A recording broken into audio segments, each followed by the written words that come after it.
For regular videos on ancient cultures and forgotten civilizations, please subscribe. If you would like to support the channel and become part of our ancient history fan community, visit patreon.com/World of Antiquity.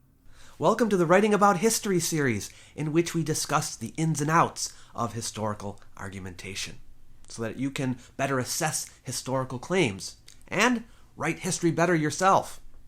Last time, we talked about logical fallacies, how to identify them, and how to avoid making them. We're going to talk about some more of them today. The ones featured in this video fall into two categories: fallacies of relevance and fallacies of omission. They're just as common as the ones I discussed in the previous video, if not more. So, let's consider them. First up, fallacies of relevance.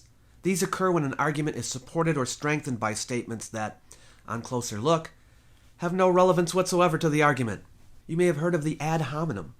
It's known as poisoning the well when it's done at the beginning of a presentation. An ad hominem occurs when an argument is supported by either praising a person who has previously made it, or by attacking a person who has previously disagreed with it. An argument, of course, should be judged by its own merits, and not by who has said it or who has knocked it. Have you ever heard someone say something like, "Well, that argument was made by so-and-so, and I don't believe anything he says." Or, "That argument originates with this group of people, and I don't take them seriously." This sort of persuasion works on some people because of their existing disdain for certain people or groups, but it has no relevance to whether an argument is valid. Well, wait a minute, you might say. If a person has been wrong before, surely it's fair to say you can't trust them. But everyone has been wrong before. So, your safest bet is to judge the argument by its own merits. A more common form of ad hominem reasoning is when someone dismisses another person's argument because of their perceived bias. "Well, of course you would say that. You're fill in the blank." To be sure, we need to be aware of people's biases, and certainly take them into account when hearing their opinions. But an argument can't be invalidated simply on the ground of bias. Otherwise, all arguments would be invalid because we're all biased. Another example of a fallacious argument of relevance is the appeal to improper authority. Last time I talked about how some arguments from authority are valid. If a person is known to have expertise in a certain subject, their viewpoint should be taken into consideration. It doesn't mean they're automatically right, but their expertise has value.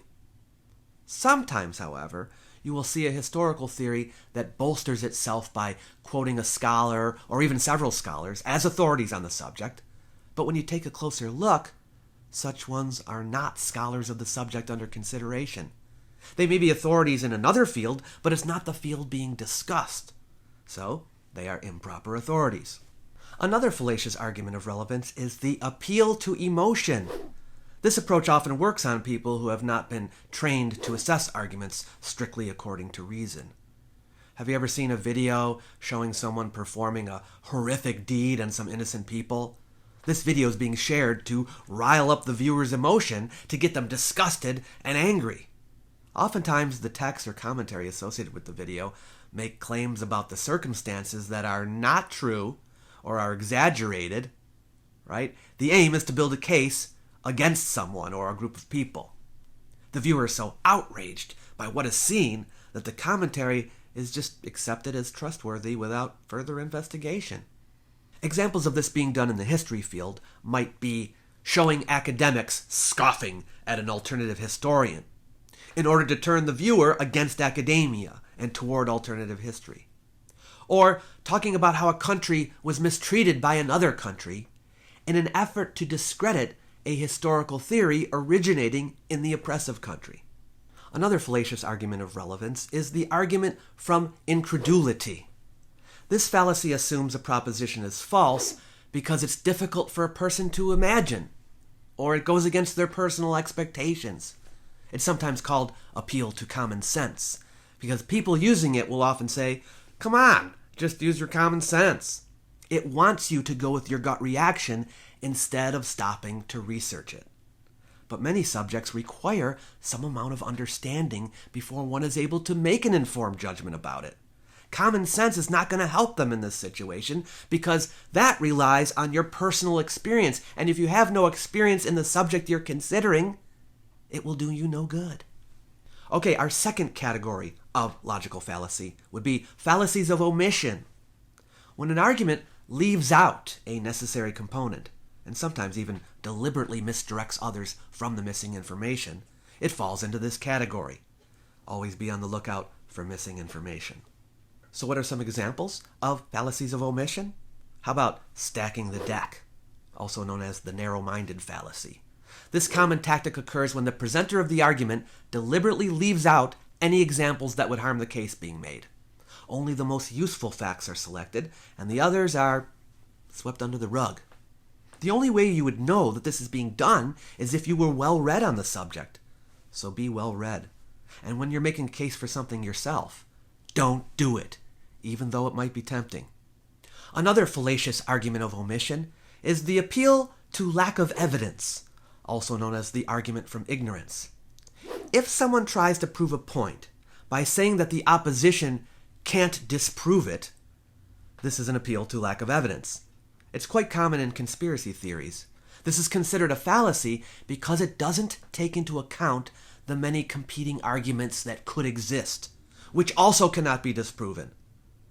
I can't prove that there are no invisible, noiseless, immaterial aliens in the room with me, but that doesn't mean that there are. Last time we talked about the possible proof fallacy, and it kind of overlaps with this one a little bit as an argument from ignorance, because someone might claim that someone else's proposition is false because they can't prove it.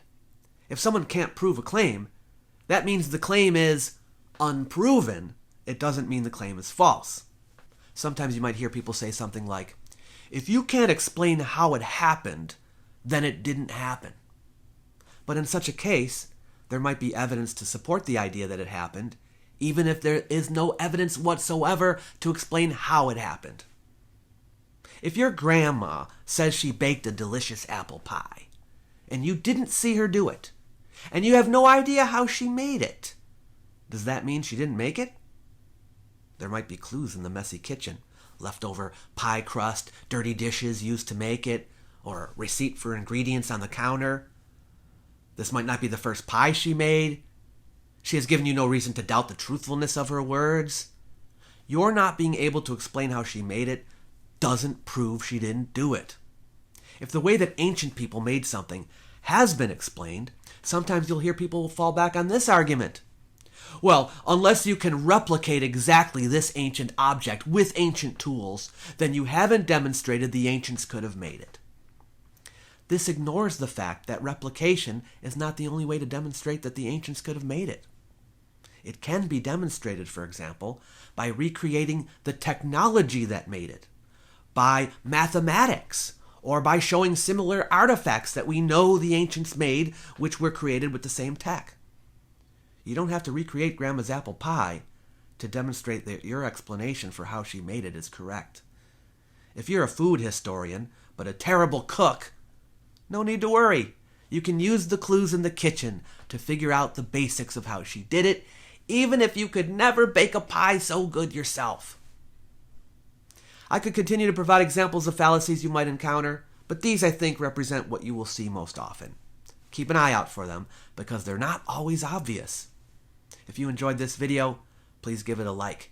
If you haven't seen the earlier video on logical fallacies, go check that one out. And I will see you in the next video. You might like my little e-booklet, Why Ancient History Matters. It's designed to persuade people that the subject is important, even in the modern world. You might also wish to use it to help spread the word. So feel free to share it with someone you know.